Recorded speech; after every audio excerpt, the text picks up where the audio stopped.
Hey, welcome back dear students in a new video of mathematics today of class 6. As you know my dear students, we are doing one very interesting chapter, that is ratio and proportion.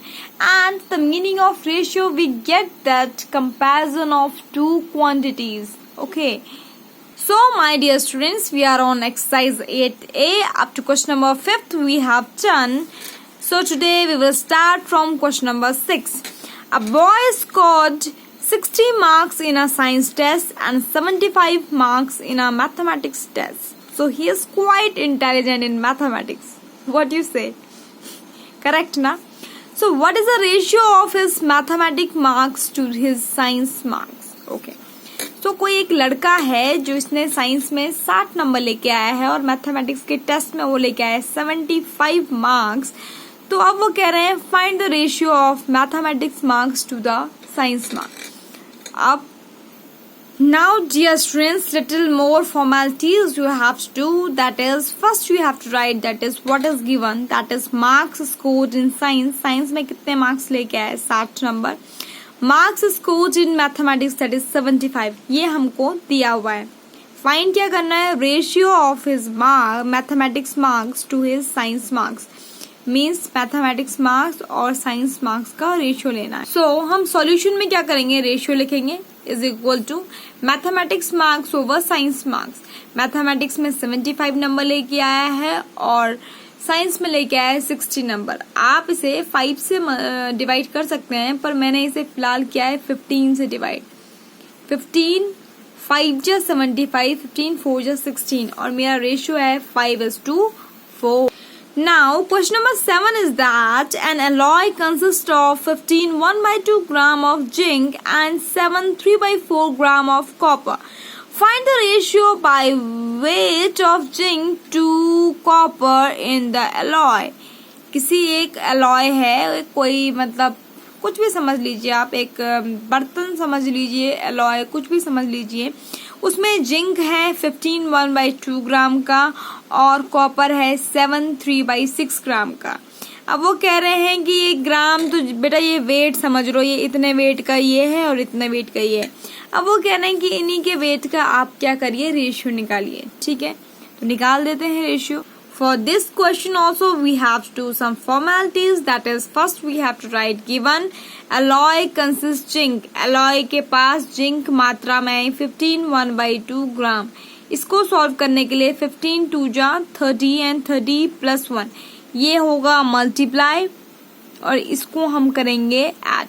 ठीक है, 15 into 2 plus 1 over 2 that is 31 gram, and this one is 7 into 4 plus 3 over 4. पहले 7 4 जा 28 लिखना है और फिर add करना है. ठीक है, 15 2 जा 30 लिखना है, फिर ऐड करना है. So my answer is 31/2 gram and 31 over 4 gram. To find, हमें find क्या करना है? Ratio by weight of zinc to copper in the alloy. So solution पे जाते हैं. रेशियो हमें फाइंड करना है weight of zinc over weight of copper. Zinc का है हमारे पास 31/2 ग्राम और इसका है 31/4 ग्राम. मैंने इसको A लिखा है, इसको B लिखा है, इसको C लिखा है, इसको D लिखा है. If we are solving these type of question, then one formula you can say this one from my side: A into D over B into C. A into D into B into C. तो ठीक है, कर लेते हैं. A है 31, D है हमारे पास 4, फिर हमारे पास B है 2 और C है 31. 31 से 31 कैंसिल आउट हो गया और 2 से 4 कैंसिल आउट हो गया, नीचे बचा है 1. So the ratio of weight of zinc over weight of copper is 2:1 gram. Now in the word auditorium, find the ratio of number of vowels to the number of consonants. Okay, so I know that you are quite well known about what is vowels and what are the consonants. I know this one. You are very intelligent. You can see the spelling AUDITORIUM. So vowels are AUIO, AUIO, IU. Total are 6 consonant rather than this one, that is D. T, R and M, 4 are their consonant.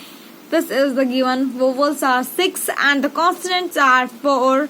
So to find the ratio of the number of vowels to the number of consonant, so ratio solution number of vowels over number of consonant. Vowels की संख्या है 6 और consonant की संख्या है 4. अगर ये 2 की टेबल में आते हैं तो मतलब मैंने इसे 2 से डिवाइड किया है. 2 3 जा 6 and 2 2 जा 4. Then my ratio of the number of vowels to the number of consonant, that is 3:2. My next question is question number 9. A cyclist travel 36 km in 3 hours and a motorist travel 96 km in 2 hours. Find the ratio of their speeds. देखो, जो kilometre में होता है उसको distance कहते हैं, जो hours में होता है उसको टाइम कहते हैं. कोई एक साइकिल वाले हैं, कोई साइकिल वाले व्यक्ति हैं, वो क्या करते हैं 36 किलोमीटर 3 घंटे में सफ़र कर लेते हैं. कोई मोटरसाइकिल वाले हैं, वो 96 किलोमीटर 2 आवर में कवर कर लेते हैं. अब ये कह रहा है कि स्पीड का रेशियो बताइए. स्पीड का फॉर्मूला दिया है डिस्टेंस ओवर टाइम. डिस्टेंस 36/3 या 96/2 होगा और फिर हम निकालेंगे इसका ratio. So we can write first given cyclist distance and time. Speed निकाल देंगे distance over time, that is 36/3. 3 की टेबल में आता है 3 1 जा 3, 3 2 जा 6, 12 किलोमीटर पर आवर. जो ये मोटरिस्ट हैं, distance 96 kilometre, time 2 hours. So speed is distance over time 96/2, that is 48 kilometre per hour. ये स्पीड देख लीजिए, स्पीड ये साइक्लिस्ट की स्पीड है और ये स्पीड है मोटरिस्ट की. So to find the ratio of their speed we can write speed of cyclist, that is 12 km per hour. Now only we find, and speed of motorist, that is 48 km per hour. So ratio is 1/4. Now we are having 2 MCQs. First one is the ratio of the number of sides of a square to the number of the edges of a cube is. कह रहे हैं कि ratio बताइए. किसका ratio बताइए? Number of the side in square. Square के side के, square में जितनी साइड होती हैं वो होती हैं 4 और क्यूब में जितने एज होते हैं वो होते हैं 12. तो इनका रेशियो 4/12 हो जाएगा. दैट इज 4 की टेबल में 4 1 जा 4, 4 3 जा 12. A picture is 40 centimeter wide and 1.2 meter long. The ratio of its length to its perimeter is. देखो, एक आकृति है जो 40 सेंटीमीटर वाइड या ब्रेथ बोल सकते हैं और लंबी है 1.2 मीटर. आपको अगर साफ साफ दिख रहा हो, यहाँ सेंटीमीटर है, यहाँ मीटर है. इस मीटर को भी आप सेंटीमीटर में बदल दीजिए. It is your choice. You know that 1 metre is equal to 100 centimetre. So I write 100 and then this is 120 centimetre. तो अब वो कह रहा है कि रेशियो बताना है लेंथ का. लेंथ तो मुझे पता है 120 सेंटीमीटर. और पेरीमीटर का, पेरीमीटर होता है रेक्टेंगल का 2l + p, that is 2l है हमारे पास 120 और प्लस 40, तो पेरीमीटर निकला है 320. So ratio of length over perimeter, that is 120/320 and my answer is 3/8. I hope you are getting everything very clearly, but if you are having any doubt regarding anything, then you can ask me via a message. Up to that time, be safe, stay healthy. Thank you. Have a nice day.